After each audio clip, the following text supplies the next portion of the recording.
మీకు ఎమ్మెల్యే దగ్గర నుంచి ఎమ్మెల్సీ దగ్గర నుంచి ఇలా పేపర్లు గుంజుకొని లాక్కొని మీ ఇష్టం వచ్చినట్టుగా చింపే కార్యక్రమం చేసే అధికారం ఎవరిచ్చారు?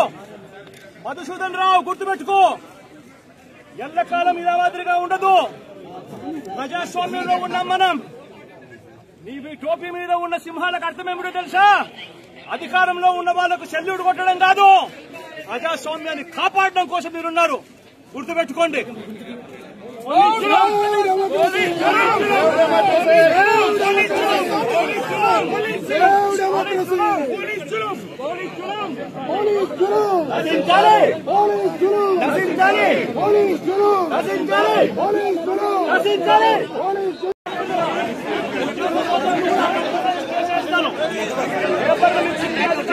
ఎమ్మెల్యే హక్కులను, ఎమ్మెల్సీ హక్కులను పరిరక్షించే బాధ్యత మీదే.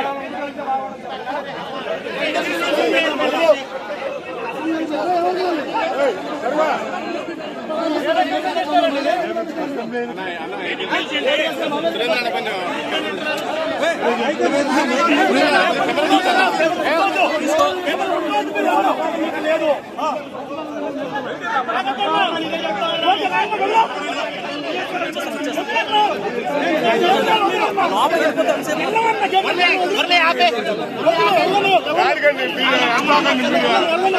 గత 45 రోజులుగా రాష్ట్రంలో పరిస్థితి ఏమిటి అని చెప్పి ఒకసారి ఏ సామాన్యుడిని అడిగినా కూడా ఆ ప్రతి సామాన్యుడి నోట్లో నుంచి కూడా వచ్చే మాట ఒకటి: ఈ రాష్ట్రంలో లా అండ్ ఆర్డర్ లేదు, ఈ రాష్ట్రంలో ఆటవిక పాలన సాగుతా ఉంది, ఈ రాష్ట్రంలో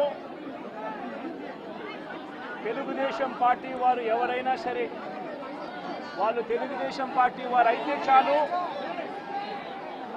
ఎవరినైనా కూడా వాళ్ళు పోయి కొట్టచ్చు,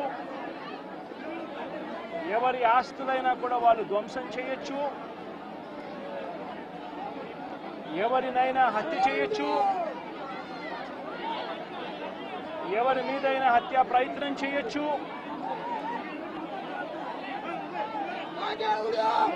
వాళ్ళు ఏమి చేసినా కూడా పోలీసులు ప్రేక్షక పాత్ర మాత్రమే పోషిస్తారు. పోలీసులు ఇంకా అటువైపు నుంచి ఎవరైనా కేసు పెడితే దొంగ కేసులు వాళ్ళే తప్పు చేశారనంటూ పోలీసులు కూడా బనాయిస్తారు అనే ఒక నీచ సంస్కృతి ఈరోజు రాష్ట్రంలో రాజ్యం వెళ్తా ఉంది. నిజంగా నేను చంద్రబాబు నాయుడు గారిని ఒకటి అడుగుతా ఉన్నా. ఈ 45 రోజుల పాలనలో ఏకంగా 31 రాజకీయ హత్యలు జరిగాయి.